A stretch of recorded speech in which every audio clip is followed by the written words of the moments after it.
Laying on the coast of the Mediterranean Sea, a small dot on the world map no bigger than your fingernail, which connects three continents together, Europe, Africa and Asia, is the best strategic point in the world, which is called Palestine, that holds within the folds of her dress ancient relics, monuments and historical artifacts.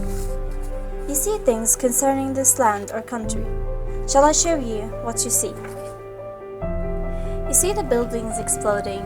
You can't bear to smell the awful smell of smoke and bombs in the field. You see a girl in the corner crying, tears of sorrow running from her eyes that tell the pain of an orphan. She is one after all.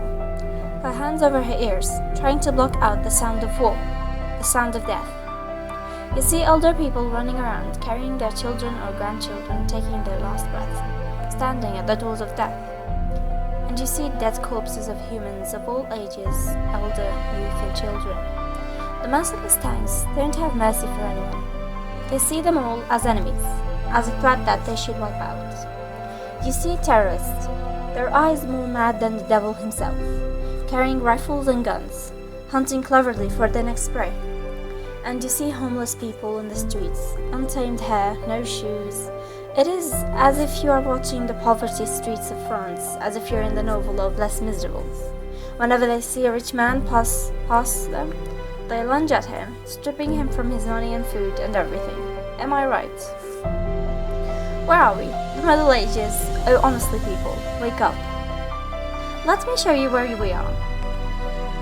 Rick Riordan sat through the character he created in the Heroes of Olympus series, Hazel Levesque, as she tried to learn the secret of controlling the mist to help her friends in their upcoming battle with the giants and Earth Mother Gaia. She came to the conclusion that people see what they believe they see. I'll let you take a glimpse of what I see. You open your window in your room, letting the fresh smell of morning air drift in, granting life to the room, the sun rising in the horizon, and you take a deep breath, allowing the air to rejoice you, grant you life once again. The gentle breeze wipes out your hair gently, giving you that marvelous feeling of your mother stroking it. Looking out from the window, you see children playing outside. A young girl by the well, gathering water for her mother's use, wearing the black cultural dress, threaded with various colors, her hair tucked neatly under a white scarf, smiling and humming a melody she memorized from her childhood. Near to her, crouching by a stream, her younger sister, playing happily in the water, splashing her soft hands in the water, giggling happily and squirming as the water splattered her face. Looking over to the other side, by the trees, the big aged orange trees, bearing oranges big and juicy, drops of water and the fruit, the smell produced reminding you of when you would sit down on the cold, next to the warm fire with a sore throat and cold, eating the fruit burning your throat as it gave you its infamous vitamins. You see, to normal people, trees may seem as a source for logs, paper, fruit, etc. But these trees are more than just trees to your family, especially to your grandparents. They're like a part of the family. You see, they planted it, they worked hard to raise it, water it, pluck it, take care of its branches and trees. Exactly like a child. The trees meant people. Its roots symbolize what your family is created for, to plant and farm, as though raising a child. You see young boys playing the cultural games, singing traditional anthems, wearing black folklore pants with a striped white shirt, and a black-white scarf around their heads, playing and running, and you smile, exactly like you were when you were a child.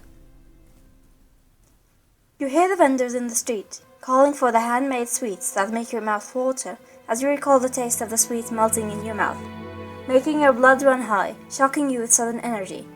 It isn't just the taste that bonds you with it, it's the very memories it held as you walk hand in hand with your father to them, the smell it gives you as you cradle the brown paper containing the square sweet dahdah.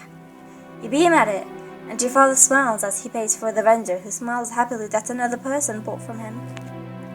The children suddenly run to the house as they follow the call of their mother for breakfast. And breakfast, oh, where do you start? Take away syrup and pancakes, no toasts, but the freshly baked bread, warm coming from the oven, made by the mother. The children gather around the big table, kneeling around it, smiling as they started tucking in the food, of thyme and olive oil coming fresh from your family trees, and the olives themselves in a plate, seducing the eater with its bright appetizing yellow color. Next to it, a plate of peach jam, brightly orange, sweeter than the peach itself, Close to this, the salty white cheese made from the milk that was milked from the farm cows. A kettle of mint tea, or sage according to the weather, stood on the table too.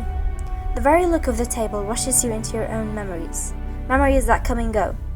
Everything here seems to hold a meaning, not just any meaning, special, very special ones, different to each person. For example, an olive tree may seem as a shelter to play around for a child, and it may seem as a place to work for as a young teenager.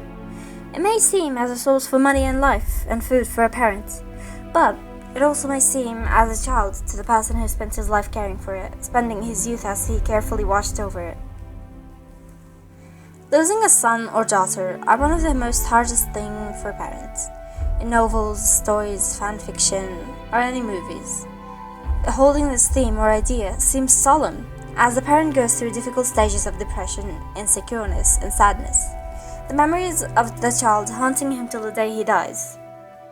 How is it to a person who loved this tree more than any person can love for a child? Look over more through and use your imagination. You see a young wife making coffee for her husband, the smell drifting through the house, snapping you to your senses, sharpening your thoughts. And just imagine, take a deep breath of that specially made coffee, reminding you of your childhood, where your parents would sit down talking, cups of coffee in front of them, and you try to take a sip, and you nearly gag. The taste is so bitter, and your parents would smile as you exclaimed how could they stand something so bitter. Or the smell that reminds you of anything and everything related to your mother. The way she expertly handles it, the way her brow wrinkles in concentration, the expression on her face as she takes a sip of it, savoring everything about it, practically crafting it in her mind. Look over to the streets of a busy city, and see right there, yes, there, an old lady, a grandmother perhaps, walking with her head high and her back straight. On her head rested a stone-heavy vase containing sage or mint or thyme, fruits. She could be carrying water in it. But the astonishing thing about it is that the power of two men combined cannot carry it together, whereas she is carrying it on her head, not a bead of sweat on her brow, walking straight and her head high. She would never yield, not to anyone. She had carried the burden of the world as a parent, the weight of the heavy vase on her head. How will she bow and yield to a stranger, demanding what she owns and holds? She had faced worse fears. She isn't going to be scared that easily by tanks and guns in her face, accompanied by a few swear words and insults. A mere boy, not even the age of her youngest son, threaten her and scare her? Oh, dream on! I see an aged widow, sitting on a chair, her knitting in her lap, and her grandchildren around her, listening to her stories with fascinated expressions. How she talked about the green land her parents had owned, how she described the detailed story of their escape from tanks and armies, pausing to take out an old, big, heavy brown key from her dress, telling them to watch over it so that they could open their house once more. Over to the coast of the Mediterranean Sea, I see a city on the coast, her walls high and protecting her citizens from outsiders and invaders. I see the wonderful city of Akka.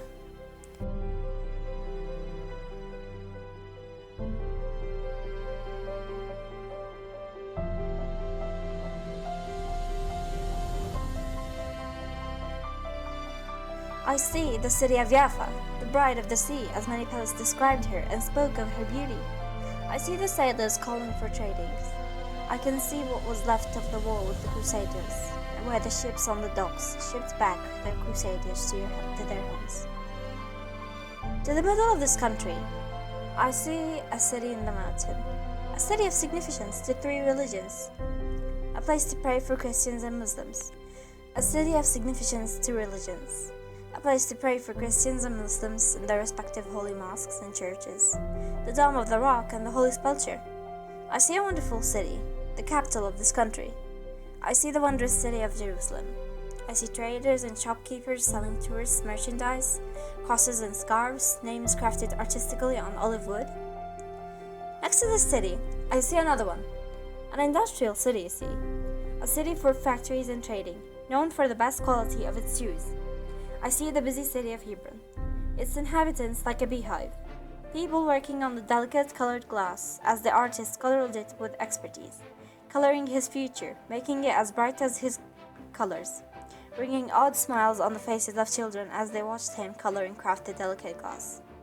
Nearby to him, his neighbor, a potterer, spinning the circle of life in his machine as he hardened the clay, crafted it with his hands expertly, his fingers trailing over the smooth surface, crafting it into numerous shapes of different sizes and colors. I see ruby red fruits of grapes in big shapes and sizes, huddled together in groups, the green vines swirling around them crazily. They were everywhere, as though the Greek god, Dionysus, was walking around them. I see another city next to this one, quite different from it, an attractive tourist one, especially for those of Christian religion.